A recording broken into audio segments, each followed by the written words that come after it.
You're replaceable, never forget that. Her words didn't sound real at first. They hung in the air, heavy and electric, vibrating through the silence that had filled the room after our argument. I stared at her, unsure if she even realized what she'd said, or if she meant for it to hurt the way it did. But her face told me everything. There was no hesitation. No regret. Just cold certainty. The tension between us had been building for weeks. It started small, her pulling away when I tried to hold her hand, her phone always face down, the sudden late nights at work that didn't make sense. I kept telling myself it was nothing. That I was overthinking. That's what she always said, too. But that night, something snapped. We were sitting at the dining table, the untouched dinner between us already going cold. I'd asked her, calmly at first, why she'd been distant. Why she suddenly started ignoring my calls. Why she flinched every time I mentioned our wedding. She sighed, irritated, her fork clinking against the plate. Daniel, you're being paranoid again. Can't we just eat without you turning everything into an interrogation? I leaned forward. It's not paranoia when you hide things from me, Emma. Her eyes flashed, defensive, sharp. Hide things. You're acting like I'm cheating on you or something. I didn't answer, because the silence that followed said it all. That's when she said it, with her voice calm and venomous at the same time. You're replaceable, never forget that. Something inside me broke. Not loudly, not with rage, but quietly, like glass cracking under pressure. She stood and left the room, the echo of her heels fading down the hall. I just sat there, staring at the flickering candle on the table, realizing that somewhere along the way, love had turned into a battlefield. For the next few days, we barely spoke. She came home late, avoided my gaze, and brushed off my questions with excuses that sounded rehearsed. I wanted to believe her, but the unease was constant, like a weight pressing on my chest. One night, I heard her in the bathroom whispering into her phone. Her voice was soft, almost affectionate.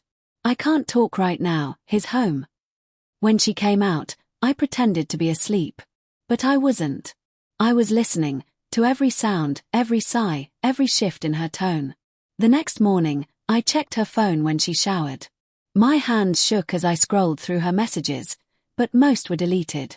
All except one, an unsaved number that said, "Last night was worth the risk." My heart stopped. When she came out of the shower, wrapped in a towel, she froze when she saw the phone in my hand. Her expression didn't show guilt, just weariness. Like she'd been caught in something inevitable. "Who is he?" I asked quietly. She exhaled, brushing her wet hair from her face. "You don't want the truth."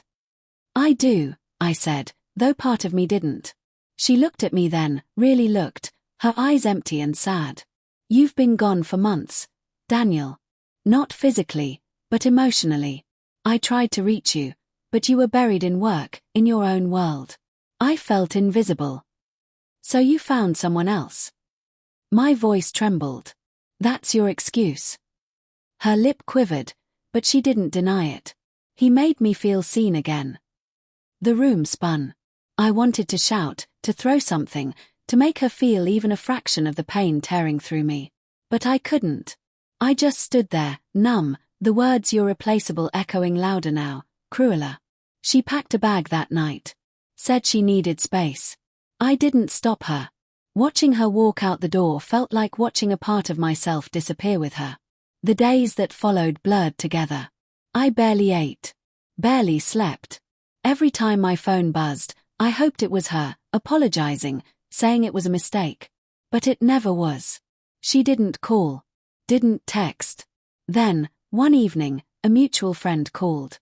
He didn't know I didn't know. He mentioned seeing Emma downtown, with him, holding hands, laughing. That was when the love turned to fire. I drove to her apartment without thinking. My pulse pounded as I climbed the stairs.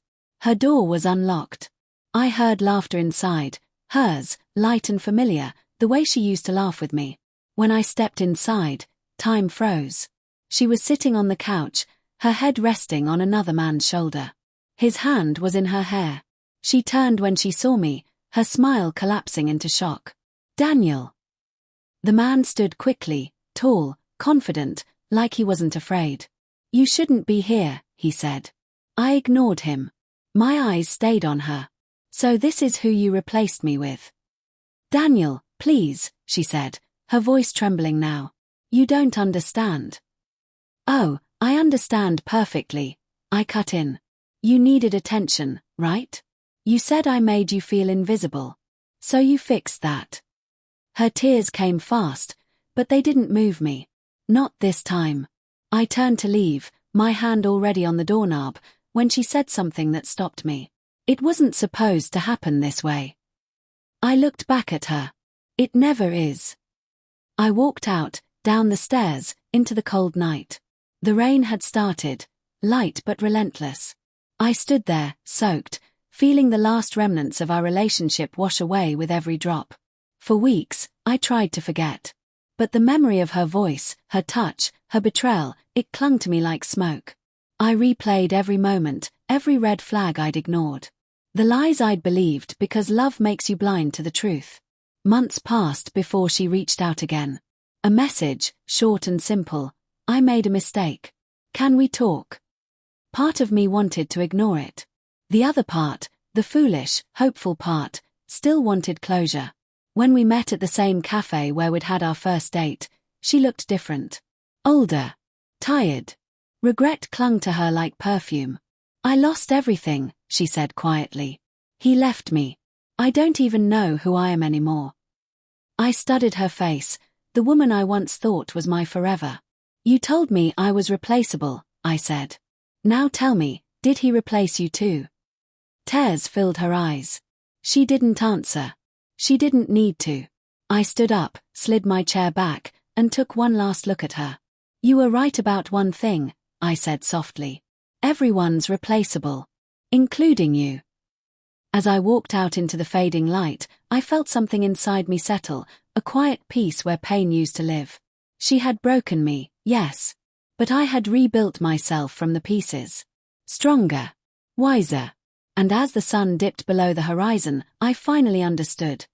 Sometimes losing the person you love most is the only way to find yourself again.